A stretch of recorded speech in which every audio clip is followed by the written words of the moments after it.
नमस्कार, one India Hindi में आपका स्वागत है और मैं हूं दिनेश शर्मा।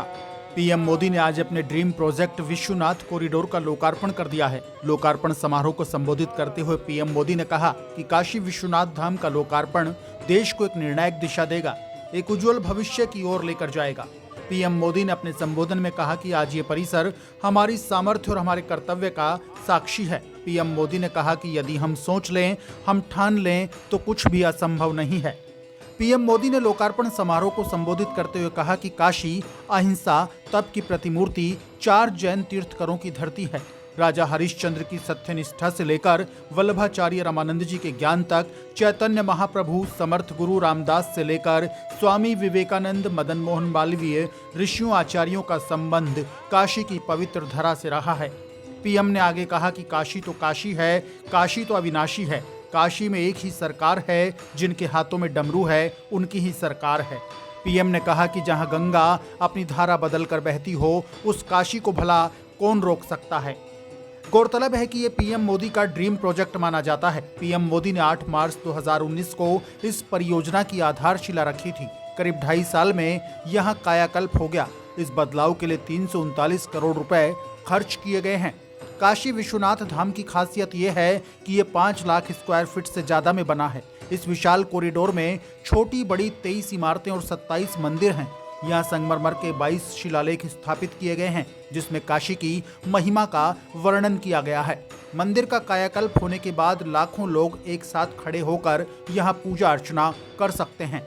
वहीं धार्मिक मान्यताओं की बात करें तो भगवान शिव के 12 ज्योतिर्लिंग हैं। देश के अलग अलग हिस्सों में ये ज्योतिर्लिंग स्थापित हैं। धार्मिक मान्यताओं के मुताबिक ऐसा माना जाता है कि इन जगहों पर भगवान शिव स्वयं विराजमान है। मान्यता है कि भगवान शिव के इन ज्योतिर्लिंग के दर्शन मात्र से पापों से मुक्ति मिल जाती है। वहीं काशी की बात करें तो ये देश का सबसे पुराना और आध्यात्मिक शहर है। काशी विश्वनाथ मंदिर का 12 ज्योतिर्लिंगों में 7वां स्थान है। पुराणों में ऐसा कहा गया है कि जब तक कोई इंसान इन 12 ज्योतिर्लिंग के दर्शन नहीं कर ले, तब तक उसका आध्यात्मिक जीवन पूरा नहीं हो सकता। धार्मिक मान्यताओं की बात करें तो ज्योतिर्लिंग कोई सामान्य शिवलिंग नहीं है। ऐसा माना और कहा जाता है कि इन 12 जगहों पर भगवान शिव ने खुद दर्शन दिए थे, तब जाकर वहां ये ज्योतिर्लिंग बने थे। आइए आपको बताते हैं कि भगवान शिव के 12 पवित्र ज्योतिर्लिंग देश में कहां-कहां हैं। पहला ज्योतिर्लिंग सोमनाथ गुजरात में है। गुजरात के सौराष्ट्र में अरब सागर के तट पर स्थित ये ज्योतिर्लिंग देश का पहला ज्योतिर्लिंग है, जिसे सोमनाथ के नाम से जाना जाता है।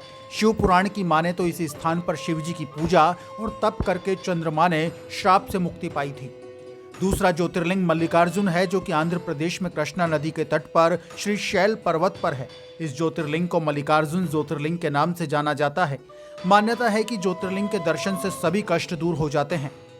तीसरा ज्योतिर्लिंग महाकालेश्वर है, जो कि मध्य प्रदेश के उज्जैन में शिप्रा नदी के तट पर है। यह एकमात्र दक्षिण मुखी ज्योतिर्लिंग है, जहां रोजाना होने वाली भस्म आरती विश्व भर में प्रसिद्ध है। इस ज्योतिर्लिंग का विशेष महत्व है।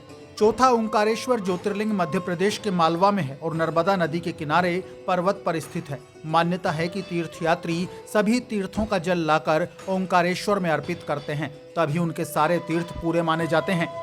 पांचवा ज्योतिर्लिंग केदारनाथ ज्योतिर्लिंग है, जो कि उत्तराखंड में है। उत्तराखंड में अलकनंदा और मंदाकिनी नदियों के तट पर केदार नाम की चोटी पर ये ज्योतिर्लिंग स्थित है। यहाँ से पूर्वी दिशा में श्री बद्री विशाल का बद्रीनाथ मंदिर है। मान्यता है कि भगवान केदारनाथ के दर्शन किए बिना बद्रीनाथ की यात्रा अधूरी रहती है। छठवां भीमाशंकर ज्योतिर्लिंग महाराष्ट्र में है। ये शिवलिंग काफी मोटा है, इसलिए इसे मोटेश्वर महादेव भी कहा जाता है। इस ज्योतिर्लिंग को भीमशंकर ज्योतिर्लिंग के नाम से भी जाना जाता है। 7वां ज्योतिर्लिंग रामेश्वर है, जो कि तमिलनाडु के रामनाथन में है। धार्मिक मान्यताओं के मुताबिक इस ज्योतिर्लिंग की स्थापना स्वयं भगवान श्री राम ने की थी। इस ज्योतिर्लिंग को रामेश्वर ज्योतिर्लिंग के नाम से जाना जाता है। 8वें ज्योतिर्लिंग की बात करें तो वो है नागेश्वर, जो कि गुजरात के बड़ौदा क्षेत्र में गोमती द्वारका के पास है। इस ज्योतिर्लिंग को नागेश्वर ज्योतिर्लिंग के नाम से जाना जाता है। 9वां बाबा विश्वनाथ ज्योतिर्लिंग उत्तर प्रदेश के वाराणसी में है। 10वां त्र्यंबकेश्वर ज्योतिर्लिंग महाराष्ट्र के नासिक जिले में है। इस ज्योतिर्लिंग को त्र्यंबकेश्वर ज्योतिर्लिंग के नाम से जाना जाता है। 11वां वैद्यनाथ ज्योतिर्लिंग है, जो कि झारखंड के संथाल परगना में है। धार्मिक पुराणों में इसे चिता भूमि भी कहा गया है। और 12वां ज्योतिर्लिंग महाराष्ट्र में है, जिसे घुश्मेश्वर ज्योतिर्लिंग के नाम से जाना जाता है। इस खबर में फिलहाल के लिए इतना ही। ताजा अपडेट्स के लिए आप बने रहिए वन इंडिया हिंदी के साथ।